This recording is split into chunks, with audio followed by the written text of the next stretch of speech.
पहाटेच्या वेळी जेव्हा जाग येते तेव्हा आपण उठल्यावरती जवळ असलेला पाण्याचा तांब्या घ्यावा आणि दार उघडून बाहेर तांब्याभर पाणी फेकावं. पवन मला सांगत होता. मी त्याला विचारलं, काय होतं? अरे पितृदोष असला ना तर तो निघून जातो. मी त्याच्याकडे पाहत म्हणालो, तू काय बोलत आहेस, तुला कळतं का? दिवस उजाडत असताना दरवाजा उघडून जर त्या दिशेने बाहेर पाणी फेकलं तर पितृदोष जातो, हे तुला कोणी सांगितलं? नेमकं या पाठीमागचं कारण तरी काय? तेव्हा तो म्हणाला, जेव्हा आपण उठतो तेव्हा रात्रभर तिष्ठत बसलेली आपली पित्र बाहेर पाण्यासाठी तर पडत असतात. ती पित्र आपल्याला पाणी पाणी म्हणून ओरडत असतात. त्यांची हाक आपल्याला ऐकू येत नाही.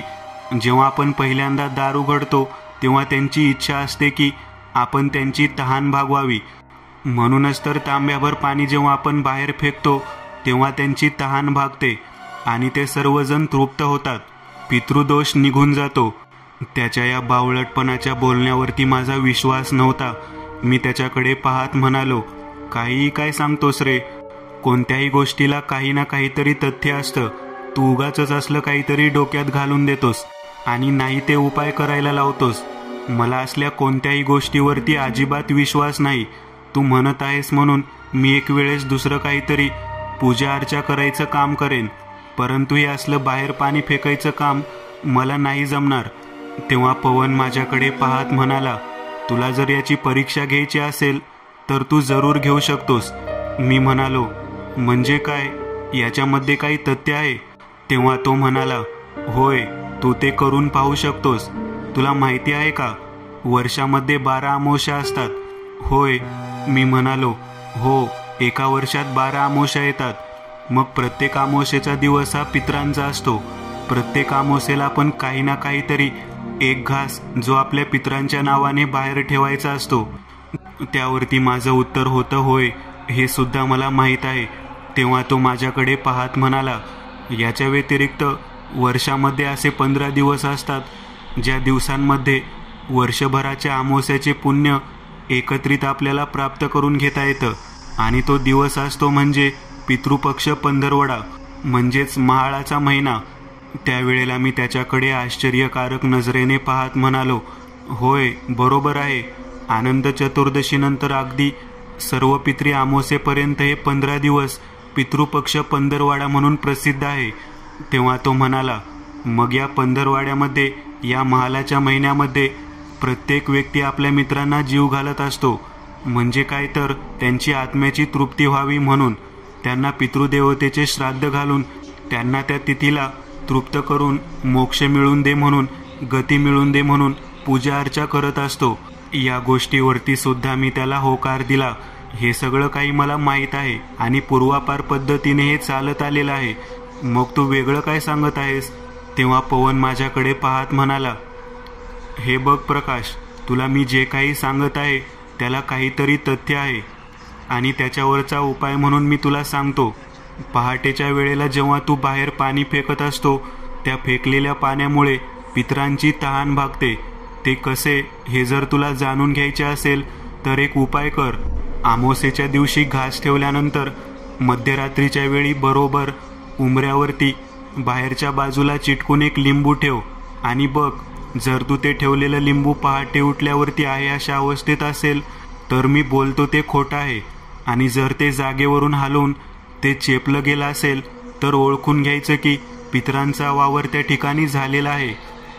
मी पवनकडे पाहत म्हणालो, म्हणजे आपण दरवाजा बंद करून झोपायचं, बाहेर लिंबू ठेवायचं आणि जेव्हा आपण उठेल, पाणी फेकले जाईल त्यावेळेला खाली आपण पाहायचं. त्यावेळेला ते लिंबू चेपलेलं म्हणजे कोणीतरी पाय दिले अशा स्वरूपामध्ये असणार का? तेव्हा तो म्हणाला, होय, ते त्या स्वरूपामध्ये असणार. पण एक लक्षात ठेव, ते लिंबू जर चेपलेला असेल तर त्याला स्पर्श करायचा नाही, त्याच्यावरती पाय ठेवायचा नाही किंवा हात ठेवायचा नाही, हात लावायचा नाही. त्याला अलगद आपल्या घरातल्या कडचीने दाबून उचलून बाहेर जाळ करून त्या अग्नीमध्ये समर्पित करायचं. या गोष्टीला पाहण्याचं माझ्यामध्ये धाडस होतं. मी त्याच्याकडे पाहत म्हणालो, ठीक आहे, हा उपाय मी करून पाहतो. आता तसंही परवा दिवशी अमावस्या आहे. तू म्हणतो ती गोष्ट मी पूर्ण करून बघतो. जर तसं काही घडलं तर तू जे काही बोलत आहेस त्याला मी नक्कीच मानेल.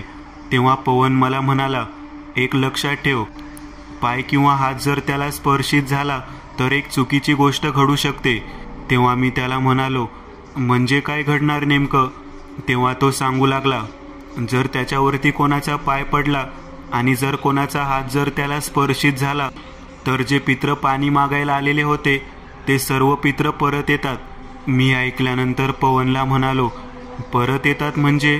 रोज तर तू सांगतोस की पित्र पाणी मागण्यासाठी आपल्या दरवाजावरती आलेले असतात, मग परत येतात म्हणजे काय? तेव्हा तो म्हणाला, ते परत येतात याचा अर्थ ते फक्त रात्रीच्या कालावधीपुरतं मर्यादित न राहता रोजच्या रोज तुझ्या नजरेसमोर तुला दिसतात. त्यांच्या इच्छा ते तुला सांगतात आणि जोपर्यंत त्या इच्छा पूर्ण होत नाहीत तोपर्यंत ते जात नाहीत. ही गोष्ट ऐकल्यानंतर मी हादरलो. हे कसं काही शक्य आहे? दिवसासुद्धा दिसतात का? तेव्हा पवन म्हणाला, होय, दिवसासुद्धा दिसतात. माणूस वेड्यासारखा भ्रमिष्ठासारखा बडबड करायला सुरुवात करतो. त्याच्या पाठीमागचं कारण काय असतं? कारण तो स्वतःशी बोलतच नसतो, त्याला दिसणाऱ्या पित्रलोकांशी तो बोलत असतो, जेणेकरून फक्त ते त्यालाच दिसत असतात. बाकीचे लोक त्याला वेडा आणि भ्रमिष्ठ समजतात. एक वेळ अशी येते की तो स्वतःहून त्यांच्या इच्छा पूर्ण करण्यासाठी तडफडतो, परंतु इच्छा पूर्ण नाही झाल्यानंतर मग तो स्वतःचा अखेर जीवसुद्धा देतो. म्हणजे यामध्ये जीवाचा धोका आहे. तेव्हा पवन म्हणाला, होय प्रकाश, तुला जेवढं वाटतं तेवढं सोपं नाही. कुठल्याही गोष्टीमध्ये काही ना काहीतरी तथ्य आहे आणि ते जाणून घेण्यासाठी माणसाला चिकित्सक वृत्ती असावी लागते. पण ती चिकित्सक वृत्ती त्याच्या आयुष्यात कधी कधी मोठं वावटं सुद्धा घेऊन येऊ शकते. हे सगळं काही जाणून घेतल्यानंतर मी पवनकडे पाहत म्हणालो, बघू, मी आज उपाय करून पाहतो की नेमकं होतं तरी काय. तेव्हा पवन माझ्याकडे पाहत म्हणाला, अरे मूर्खा, आज नाही करायचं, अमावास्येच्या रात्री सांगितलेलं आहे. मग त्या गोष्टीकडे दुजोरा देत मी त्याला म्हणालो, ठीक आहे, अमावास्येच्या रात्रीच करतो, पण चुकीचं काही घडायला नको म्हणजे झालं. तेव्हा पवन म्हणाला, काही घडणार नाही, तू काळजी घे, गेट बंद करून घे. दुसरी गोष्ट, तुझ्या दरवाजाच्या बाहेर जिथे तू लिंबू ठेवणार आहेस त्या ठिकाणापर्यंत अगोदर तूच बाहेर गेला पाहिजेस अशी व्यवस्था कर. मनामध्ये सगळं काही अगदी ठरवून ठेवलेलं होतं. अमावास्येच्या दिवशी दुपारी 12च्या सुमारास जो घास वरती ठेवायचा असतो तो घास वगैरे ठेवला. संध्याकाळी जाऊन लिंबू घेऊन ते लिंबू माझ्या उशाशी मी जपून ठेवलं. जसं पवननं सांगितलं होतं तसं सगळं काही करायचं ठरलं. माझी बायको, माझी मुलगी आणि मुलगा घरातच होते.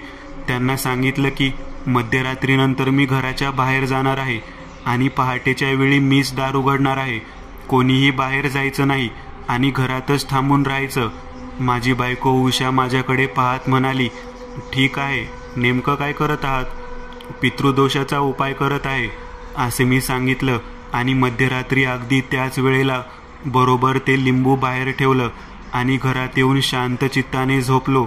सकाळी उठल्यावरती आपल्याला एक तांब्या पाणी बाहेर टाकायचं आहे हे मी लक्षात ठेवलेलं होतं. पहाटेच्या वेळी त्या ठिकाणी कोणी येणार नाही याची खात्री करण्यासाठी मी गेटला आतून लावलं होतं. बरोबर 5:45 वाजता मी जागा झालो. दरवाजा उघडला आणि बाहेर एक तांब्या पाणी जोरात फेकलं. खाली पाहिलं तर लिंबू चपट झालेलं होतं. कोणीतरी त्यावरती पाय दिलेला होता. मी या गोष्टीने आश्चर्यचकित झालो. जे पवननं सांगितलं ते अगदी हुबेहूब तसंच घडलं. परंतु समोर बाहेरच्या बाजूला दुधाची पिशवी आणि पेपर ठेवलेला दिसला. मी चांगलाच घाबरलो. लिंबू मी ज्या ठिकाणी ठेवलं होतं त्या उंबऱ्याच्या लगत ते लिंबू होतं. थोडं अंतर पुढे होतं. कदाचित मला वाटत होतं की त्याच्यावरती कोणाचा तरी पाय पडलेला असावा आणि माझ्या मनामध्ये भीती जागृत व्हायला सुरुवात झाली. मी घरातल्या लोकांना सगळ्यांना त्या गोष्टीपासून सावध करून बाहेर जायचं नाही म्हणून सांगितलं होतं. परंतु पहाटेच्या वेळेला येणारा दूधवाला, पेपरवाला यांना मात्र सांगायचं राहून गेलं होतं. माझ्याकडून खूप मोठी चूक झालेली होती. जे लिंबू मी उंबऱ्याजवळ ठेवलेलं होतं ते आता त्या ठिकाणी नव्हतं. ते थोडे अंतर पुढे गेलेलं होतं. कदाचित त्याला मानवाचा स्पर्श झालेला होता हे मी ओळखलं. मी विचार करू लागलो की आता खरंच पवन जसं सांगितलं आहे तशा पद्धतीने पित्र पाठीमागे लागणार का काय? मला कधी एकदा त्याला फोन करून असं झालेलं होतं. मी त्याला फोन केला, त्याने फोन उचलला. तो म्हणाला, काय झालं, काय नेमकं काय घडलं? तेव्हा त्याला मी सांगितलं की तू सांगितलेल्या पद्धतीने मी उंबऱ्याजवळ लिंबू ठेवलेलं होतं. पहाटेच्या वेळेला उठवून मी ते पाणी बाहेरसुद्धा फेकलं, पण लिंबू ज्या ठिकाणी ठेवलं होतं त्या जागी ते लिंबू नव्हतं. त्या जागी ते लिंबू होतं ते चपटं झालं होतं आणि 1 फूटभर अंतर पुढे गेलं होतं. तेव्हा पवन म्हणाला, घाबरण्यासारखं काही नाही. तेव्हा मी त्याला म्हटलं की दूधवाल्याने पिशवी बाहेर ठेवली होती आणि पेपरवाल्याने त्याच्या बाजूला पेपर ठेवला होता. त्यावेळेला तो म्हणाला, किती वाजलेले होते त्यावेळेला? तेव्हा मी त्याला सांगितलं, साधारण 5:30 वाजून गेले असतील. त्यावेळेला पवन म्हणाला, घाबरण्यासारखं काही नाही. तू दूधवाल्याला आणि पेपरवाल्याला फोन करून विचार ना, ते येऊन गेले आहेत का? तेव्हा मी लगेचच दूधवाल्याला फोन लावला. त्याने सांगितलं की मी येऊन दरवाजावर ठोठावण्याचा प्रयत्न केला, परंतु तुम्ही उठणार नाही म्हटल्यावर बाहेरच पिशवी ठेवली आणि आलो. आता मात्र मला कळून चुकलं की दूधवाला त्या ठिकाणी येऊन गेलेला आहे. मी त्याला म्हणालो, तुझ्या पायाला काही लागलं का? तेव्हा तो म्हणाला, काहीतरी लिंबासारखं होतं, ते माझ्या पायाला टच झालं आणि मी ते तिथेच तसेच पडलेले पाहून निघून आलो. आता मात्र मी भयंकर घाबरलो, कारण मला कळून चुकलं की जी गोष्ट घडायला नको होती ती गोष्ट घडली. मी पवनला फोन केला आणि घडलेली घटना सांगितली. पवन म्हणाला, बापरे, हे तर अवघड झाले की रे. तेव्हा मी त्याला म्हणालो, म्हणजे आता काय होणार? तेव्हा तो म्हणाला, या बाबतीमध्ये मला जास्त माहिती नाही, परंतु मी तुला म्हटल्याप्रमाणे ती जी पित्रं आहेत ती नक्कीच परत येणार, परंतु तुला त्यांची सेवा करण्याची संधी मिळेल बघ. मी तेव्हा त्याच्याकडे रागाने बोलू लागलो. त्याला म्हणालो, अरे मूर्ख माणसा, सेवा कुठली? मेलेली माणसं जेव्हा आपल्या पाठीमागे लागतात तेव्हा त्यांची इच्छा पूर्ण करण्याची इच्छा आपण पूजा अर्चा, होम हवन करून, तर्पण करून करू शकतो, पण प्रत्यक्ष दिसल्यानंतर काय अवस्था होईल याची कल्पना आहे का तुला? तेव्हा तो म्हणाला, मी तर तुला अगोदरच सांगितलं होतं, तरी पण मी काही उपाय आहे का ते पाहतो. तेवढ्यात मी फोन ठेवला आणि परत वळालो. मी घराच्या आत वळणार इतक्यात माझ्या उजव्या आणि डाव्या बाजूने घराच्या आत कोणीतरी गेला आहे असा मला भास निर्माण झाला. समोर आरशासमोर मी पाहत उभारलो तेव्हा माझ्या पाठीमागे घराच्या छताला लागून हवेत तरंगताना एक व्यक्ती दिसू लागली. तिचा चेहरा विचित्र पद्धतीचा होता. मी लाईट लावला आणि वर पाहिलं तर मला ती दिसेल अशी झाली. घरातील लोकांना मी मोठ्याने ओरडून उठवलं. माझी पत्नी, माझी दोन्ही मुलं माझ्या जवळ आली. माझ्याकडे पाहत म्हणाली, काय झालं, काय झालं? तेव्हा माझ्या बायकोला भीती वाटू नये, मुलांना भीती वाटू नये म्हणून काही नाही, झुरळ पाहिलं म्हणून ओरडलो असं म्हटलं. तेव्हा घरातले लोक हसू लागले. जेव्हा ते हसत होते तेव्हा मला विकट हास्य करणाऱ्या एका म्हाताऱ्या व्यक्तीचा आवाज ऐकू येऊ लागला. तो आवाज इतका भयानक होता की तो फक्त मलाच ऐकू येत होता. जसं पवन म्हटला होता, अगदी तशाच पद्धतीचं काहीतरी घडत आहे हे मला जाणवू लागलं. आता यातून उपाय काय हेच मला समजत नव्हतं. त्यावेळेला मी शांत चित्ताने सगळं काही पाहायचं एवढंच ठरवलं. आपल्या जर नशिबामध्ये लिहिलं असेल तर ते घडणार हे मला माहीत होतं. माझ्या पूर्वजांना ज्या काही गोष्टी हव्या आहेत त्या माझ्याकडून प्राप्त करून घेण्याच्या दृष्टिकोनातून त्यांनी हे सगळं काही घडवून आणलं असेल असं मला वाटू लागलं. थोड्या वेळानंतर मला एक फोन आला. मी आंघोळ करण्याच्या अगोदर फोन वाजू लागला. मी फोन उचलला. तो फोन मला आमच्या दूधवाल्याच्या मोबाईल नंबरवरून आलेला होता. एक अनोळखी व्यक्ती ओरडत होती, भाऊ, या माणसाचा ॲक्सिडेंट झालेला आहे आणि हा दूध वाढत आहे. याच्या लेटेस्ट फोन कॉलमध्ये तुमचा नंबर येऊन गेला आहे. हा दूधवाला आहे, याचा चेहरा दिसत नाही. मी म्हटलं, काय झालं आहे? याचा ॲक्सिडेंट झालेला आहे. मी घाबरलो, कारण ज्या दूधवाल्याने त्या ठिकाणी दूध ठेवून गेला होता त्याचाच पाय त्या लिंबाला लागला होता आणि त्याचा जीव गेला म्हटल्यानंतर मी ही गोष्ट लगेचच पवनला सांगितली. पवन मला म्हणाला, कदाचित हे सत्र सुरू झालं असावं बघ, असं कधी होत नाही, परंतु माझं चुकलं. मी तुला या कुतूहलात्मक गोष्टी सांगायला नको होत्या. देवा, वाचव बाबा सगळ्यांना. या दूधवाल्याचा तर जीव गेलेला दिसतोय. कोणी मारलं, कसं काय घडलं, काही कळायला मार्ग नाही. प्रकाश, तू थांब, मी तुझ्या सोबत येतो. पवनचं बोलणं ऐकल्यानंतर मी लगेच तयारी करून बाहेर पडलो. ज्या स्पॉटवरून मला फोन आला होता त्या ठिकाणी पोहोचलो. त्याच्या तळपायावरून संपूर्ण अर्ध्या अंगावरून ट्रक गेलेली होती. अर्ध अंग जसेच्या तसं होतं. माझ्या लक्षात आलं. त्यांनी सांगितलं होतं की माझा पाय पडलेला आहे, म्हणून कदाचित त्या लिंबावर पाय पडला म्हणून त्याचा जीव तर गेला नाही ना, अशी शंका मनात येऊ लागली. तेवढ्या त्या ठिकाणी पवन आला. पवनकडे पाहत मी म्हणालो, बघणारे कसं घडलं. हा दूधवाला सकाळीच दूध देऊन गेला. मला माहीत पण नाही त्याने दूध ठेवून गेलेला आहे. त्याला काहीतरी घाई होती. रोज 6च्या दरम्यान येणारा माणूस आज इतक्या लवकर येईल आणि दूध ठेवून जाईल मला माहीत नव्हतं. मी गेट आतमधून बंद केलं होतं, परंतु याने बाजूच्या गेटमधून प्रवेश केला आणि तो आतमध्ये आला. मला माहीत नव्हतं की तो अशा पद्धतीने येईल आणि अशा पद्धतीने काही घडेल. मला विनाकारण मीच या मृत्यूला जबाबदार आहे असं वाटत आहे. तेव्हा पवन माझ्याकडे पाहत म्हणाला, अरे एवढे लोक जमलेले आहेत, तू काय बोलतो तुला कळतं का? असं सर्वांदेखत कशाला काय स्वतःला दोष देत आहेस? शांत राहा. त्या ठिकाणाहून मी आणि पवन दोघेही जण त्याच्या घरची लोक येईस तोपर्यंत थांबलो. पोलिसांनी पंचनामा केला. ॲक्सिडेंटमध्ये मृत्यू झाला आहे अशी नोंद करण्यात आली. त्या ठिकाणाहून मी परत निघालो. पवन माझ्यासोबत होता. मी पवनला म्हटलं, पेपरवाला पण येऊन पेपर ठेवून गेला होता. तेव्हा थोड्याच वेळानंतर शेजारचे काका मला सांगत आले, अहो आपला पेपरवाला शरद, त्याचासुद्धा ॲक्सिडेंट झाला हो. मी घाबरलो. अरे देवा, ही दोन्ही व्यक्ती माझ्याकडे आलेली होती आणि यांचा जीव गेला. काय खरं नाही बघ.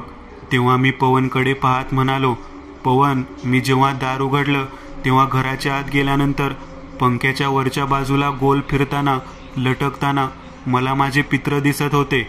तेव्हा पवन म्हणाला, आता या कामासाठी, याला थांबवण्यासाठी काही ना काहीतरी उपाय करायला हवा. ज्या व्यक्तीने मला ही सगळी माहिती दिली ते डोंगरावरच्या धुनीजवळ असतात. त्यांना विचारायला हवं की यातून मार्ग काय. डोंगरावरच्या धुनीवर जाण्यासाठी मी पवनबरोबर तयार झालेलो होतो, परंतु परिस्थिती अशी होती की माझ्या पाठीमागे कोणीतरी आहे असं मला सारखं जाणवत होतं. पवन मला म्हणाला, आंघोळ वगैरे करून घे, नाश्ता वगैरे करून घे, मग आपण डोंगरावरती जाऊया. मी त्या दृष्टिकोनातून आंघोळीसाठी घराच्या आतमध्ये बाथरूमच्या जवळ पोहोचलो. ज्या वेळेला तिथं टावेल अडकवलेला असेल तर तिथे काहीच दिसत नव्हतं.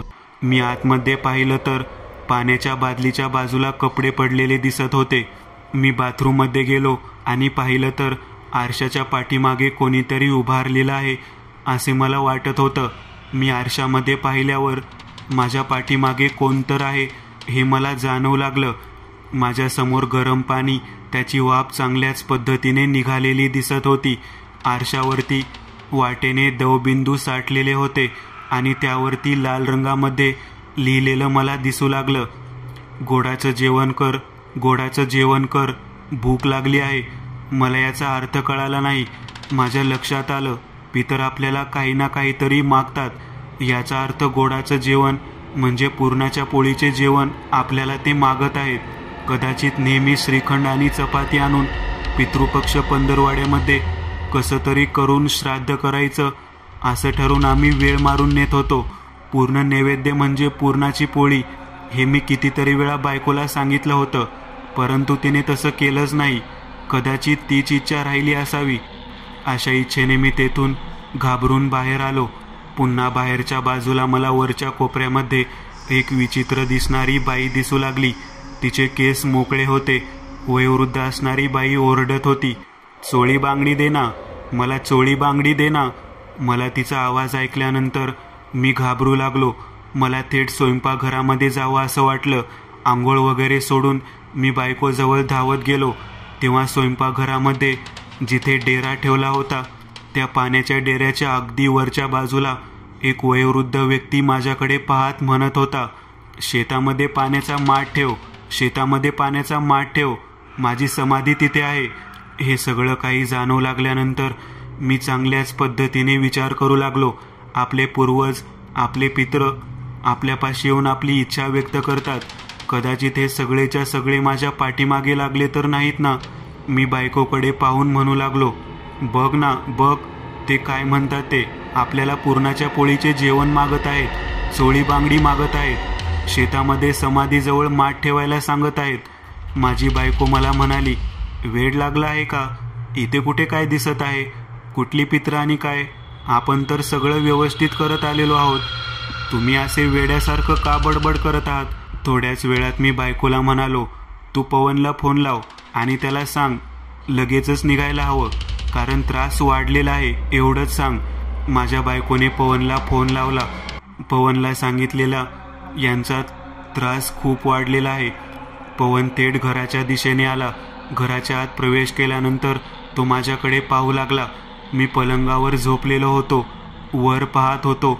पंख्याच्या कडेने एक एक पात्यावरती मला पूर्ण केस ओपन केलेले लहान लहान मुलं दिसत होती. कदाचित तरुण वयामध्ये मृत्युमुखी पडलेली ही मुलं असावीत असं मला जाणवत होतं.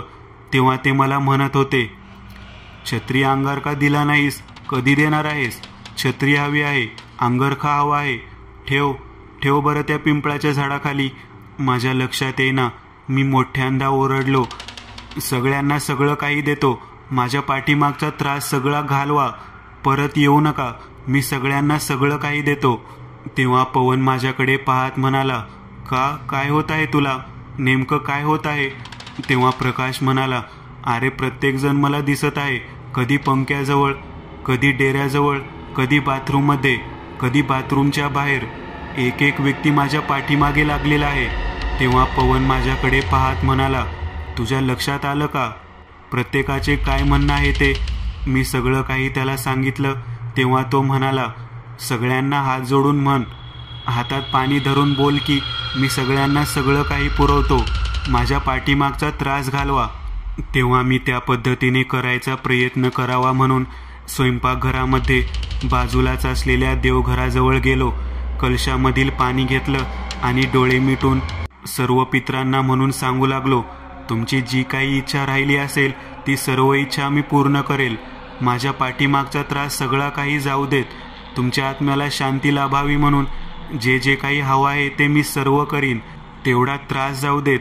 असे मी 2-3 वेळा म्हणालो आणि माझं नाव घेऊन मी पाणी खाली सोडलं. पण मित्र मला दिसतच होती. आता मला काय करावं तेच कळना. तेव्हा पवन म्हणाला, कदाचित काहीतरी चुकीचं घडलं असावं. तेव्हा माझी बायको माझ्याकडे पाहत म्हणाली, मूर्ख आहात का तुम्ही? आंघोळ केली नाही आणि ते संकल्प करत आहात, ते सुद्धा देवासमोर. मी डोक्याला हात लावला. अरे बापरे, आपण तर आंघोळच केली नाही. पवन म्हणाला, अजून तू आंघोळ केली नाहीस? तेव्हा मी त्याच्याकडे पाहत म्हणालो, अरे बाथरूममध्ये गेल्यानंतर एक एक विचित्र विचित्र पद्धतीची आकृती माझ्या नजरेसमोर येऊ लागली. मी घाबरून बाहेर आलो आणि मग बायकोला तुला फोन करायला सांगितलं. तेव्हा त्याने मला आंघोळ कर म्हणून सांगितलं. मी बाथरूमचा दरवाजा उघडा ठेवून आंघोळ केली. त्यानंतर मी कपडे घालण्यासाठी माझ्या खोलीत गेलो. कपाट उघडलं तर कपाटाच्या आतमध्ये 2 वयोवृद्ध व्यक्ती मला बसलेल्या दिसल्या. त्यांचा चेहरा पाहून मी ओरडत मागे सरकलो. ते म्हणत होते, धोतराची जोडी दिली नाहीस, धोतर ठेवलं नाहीस, किती दिवस झाले वाट पाहत आहे, कधी आमच्याकडे पाहिलं सुद्धा नाहीस, अंगठ्याने तर्पण केलं नाहीस. मला समजेना की हे आहेत तरी कोण. तरी सुद्धा मी घाबरलो. पवन माझ्या पाठीमागे. स्वतः तो म्हणाला, आता तू संकल्प सोडला तर चालेल. मी म्हणालो, संकल्प राहू दे. त्या डोंगरावरच्या धुनीपसी जो कोणी व्यक्ती आहे त्याला आपण भेटायला जाऊ. मला वाटतं त्याशिवाय माझ्या पाठीमागचा त्रास जाणार नाही. आम्ही त्याच वेळेला आहे अशा अवस्थेत डोंगरावरती जायचं म्हणून पवनसोबत गाडीवर बसून निघालो. मी जसं गाडीवरून निघालेलो होतो तोच तसा प्रत्येक पितर माझ्या पाठीमागे लागलेला मला दिसत होता. मोठमोठ्यांदा माझ्या कानाजवळ हवेतून उडत येत सांगत होता, मला हे हवं आहे, मला ते हवं आहे, मला हे खायचं आहे, मला ते पाहिजे. मी वेडपटासारखं होय होय म्हणत वेड्यासारखा बडबड करत होतो. रस्त्यावरून जाणारी लोक माझ्याकडे पाहत होती. पवनने अगदी जसं सांगितलं होतं तसं सगळं काही घडत होतं. माणसं म्हणतात ना की पित्र पाठीमागे लागला की माणूस भ्रमिष्ट होऊन स्वतः मृत्यूच्या दाढेमध्ये जातो. अगदी तसंच झालं होतं. डोकं भंडावून गेलं होतं. शेवटी डोंगरावरच्या त्या धुनीजवळ पोहोचलो. त्या ठिकाणी बाहेर बसलेला व्यक्ती चिली मोडत होता. त्याने हवेमध्ये धूर सोडत पवनकडे पाहत बोलायला सुरुवात केली. कशाला घेऊन आला हेस याला? जे जे काही मागत आहे ते द्यायला सांग. तेव्हा पवन म्हणाला, तुम्हाला कसं काय कळलं?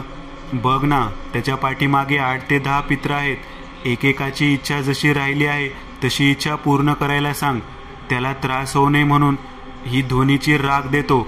फक्त लक्षात ठेव, नदीच्या कडेला प्रत्येकाच्या नावाने तर्पण करून ते सर्व काही पूर्ण झाल्यावर तीच त्याच्या पाठीमागचा त्रास निघून जाईल. मी त्या व्यक्तीकडे पाहून आश्चर्यचकित झालो. ती धुनीची राख माझ्या मस्तकाला लावली आणि आम्ही तेथून तसंच नदीवरती जायचं ठरवलं. नदीवरती क्रियाकर्म करणाऱ्या व्यक्तीपाशी जाऊन त्याच्याशी सर्व चर्चा केली. तेव्हा तो व्यक्ती घाबरला. तो म्हणाला, मी असं कधी ऐकलं नाही, पण प्रत्यक्ष जर पित्र दिसत असतील तर ते सगळं काही भयानक आहे. पवन माझ्याकडे पाहत म्हणाला, काही काळजी करू नकोस. आजच्या दुपारी 12च्या सुमारालाच सगळं काही आपण पूर्ण करू. त्याने सर्व साहित्य आणलं. नदीच्या कडेला बसून पिंडदान केलं. ज्या ज्या व्यक्तीने जी जी वस्तू मागितली होती ती एक एक वस्तू मी त्या ठिकाणी ठेवली. डोळे मिटले आणि माझ्यासमोर प्रत्येकाचा चेहरा येऊ लागला. शेवट माझ्या लक्षात आलं की आपल्या पूर्वजांच्या ज्या काही इच्छा असतात त्या आपण या पद्धतीनेच पूर्ण करायच्या असतात. आणि अखेर मी जेव्हा ते सर्व काही अर्पण केलं तेव्हा माझ्या नजरेसमोर कोणतेही इतर किंवा अदृश्य शक्ती दिसत नव्हती. एक भयानक पद्धतीचे सत्र माझ्या आयुष्यात मी अवलंबलेलं होतं आणि ते नदीवरतीच संपुष्टात आले होते.